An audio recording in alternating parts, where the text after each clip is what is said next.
Assalamualaikum warahmatullahi wabarakatuh. Perkenalkan, nama saya Imam Syafrinsa dari kelas 5B. Di sini saya akan menjelaskan tentang kombinasi bisnis atau penggabungan usaha menurut PSAK 22.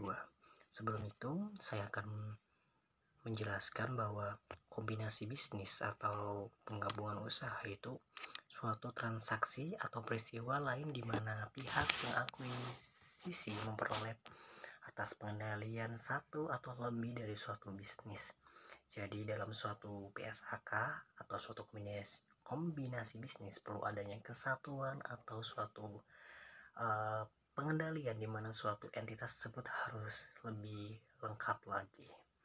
Di samping itu juga dalam kombinasi bisnis itu terdapat beberapa entitas usaha yang terkaitnya itu saling mengaitkan, di mana ada profitabilitas, ada efisiensi. Di dalam efisiensi itu ada beberapa tahap yang harus dilalui, yaitu ada integrasi horizontal, vertikal, ataupun konglomerasi. Di samping itu juga ada beberapa alasan mengenai kombinasi bisnis itu ada.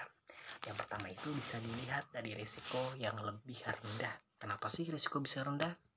Karena dengan risiko yang lebih rendah itu, yang pertama bisa menjadi tolak ukur, yang kedua bisa jadikan sebagai data acuan untuk bisa dijadikan sebagai alasan kombinasi bisnis. Yang kedua adalah manfaat dari biaya, di mana pengembangan versus penggabungan itu sama rata. Yang ketiga adalah memperkecil pundaan operasi, di mana waktu yang dibutuhkan cenderung lebih singkat. Yang keempat adalah mencegah pengambil alihan, di mana persaingan setiap perusahaan lain itu sangat perlu diperhatikan dalam kombinasi bisnis. Yang terakhir adalah akuisisi atas hak tak berwujud, seperti hak paten, hak atas mineral alam, database pelanggan, keahlian, serta manajemen lainnya. Di samping itu juga ada beberapa hal yang menjadi sorotan atau menjadi alasan kenapa adanya kombinasi bisnis dari kombinasi bisnis tersebut. Selanjutnya di dalam kombinasi bisnis itu ada bentuk kombinasi bisnis. Yang pertama adalah akuisisi, di mana suatu perusahaan memperoleh aktiva produktif dari entitas usaha lain lalu mengintegrasikan ke dalam operasionalnya. Lalu di rumus akuisisi juga ada rumus di mana A ditambah B sama dengan A ditambah B. Jadi di akuisisi itu sangat lengkap, sangat detail membahas tentang perolehan aktiva produktif dari entitas usaha lain, lalu menjabarkan atau mengintegrasikan ke dalam operasional lainnya. Yang kedua adalah merger, di mana merger itu suatu perusahaan mengambil alih semua operasi dari entitas usaha lain dan entitas lain yang diambil dan dibubarkan. Jadi perusahaan itu mengambil alih atas entitas dari perusahaan tersebut. Kemudian perusahaan itu membubarkannya kembali dengan alasan pertimbangan. Ini rumusnya adalah A ditambah B sama dengan A. Yang ketiga ada konsolidasi, di mana konsolidasi itu perusahaan baru dibentuk untuk mengambil alih aktiva dalam operasi dari dua atau lebih entitas usaha yang akhirnya entitas tersebut dibubarkan. Lalu rumusnya itu A ditambah B sama dengan C. Ini memang sangat tidak berkaitan terhadap laporan tersebut. Di sini ada konsep akuntansi kombinasi bisnis, di mana akuntansi ini memiliki konsep untuk kombinasi bisnis tersebut, di mana yang pertama itu yang perlu diperhatikan adalah menekankan terhadap biaya tunggal atau independensi perusahaan yang terlihat sebelum terjadi penggabungan usaha. Jadi entitas tunggal itu sangat perlu diperhatikan dan perlu menjadi sorotan sebelum terjadinya penggabungan usaha. Di samping itu juga ada pembubaran entitas secara hukum yang tidak diperlukan. Jadi dengan adanya pembubaran entitas itu secara hukum itu sangat tidak diperlukan, karena entitas yang ada di perusahaan itu tidak semuanya diperlukan. Selanjutnya ada pengendalian terbentuk dalam kombinasi bisnis, di mana Satu atau lebih perusahaan menjadi anak perusahaan. Satu perusahaan mentransfer aktiva bersihnya kepada perusahaan lain. Atau yang kita lebih kenal atau bisa lihat yaitu setiap perusahaan mentransfer aktiva bersihnya kepada sebuah perusahaan baru yang dibentuk.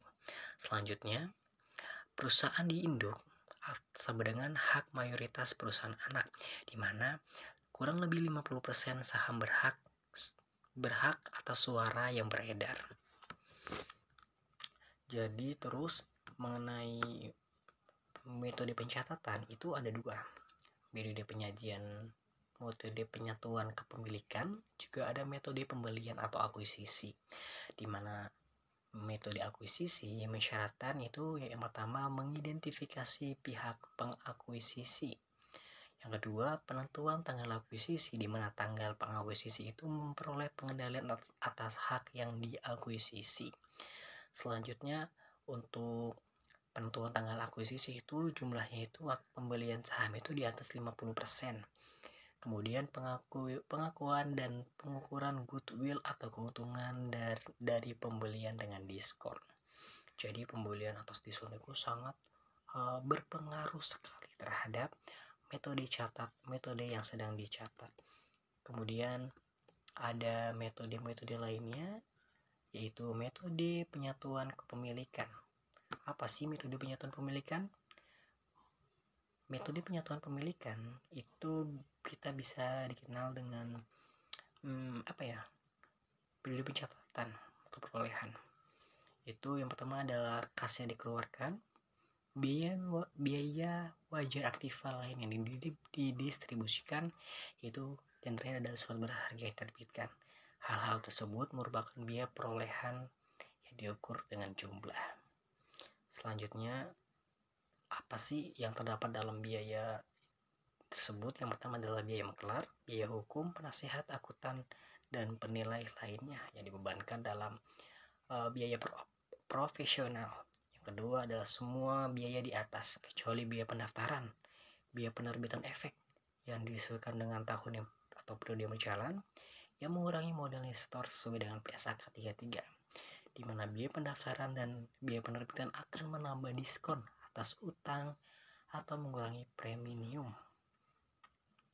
Selanjutnya di sini ada perlakuan akuntansi terhadap biaya tersebut, yaitu biaya yang langsung berupa harga yang diperoleh kepada pihak yang dibeli atau diakui sebagai harga peluang investasi, yaitu yang kedua biaya langsung lainnya seperti biaya akuntan, biaya hukum, biaya konsultan, dan biaya-biaya lainnya yang berjalan dalam biaya periode berjalan.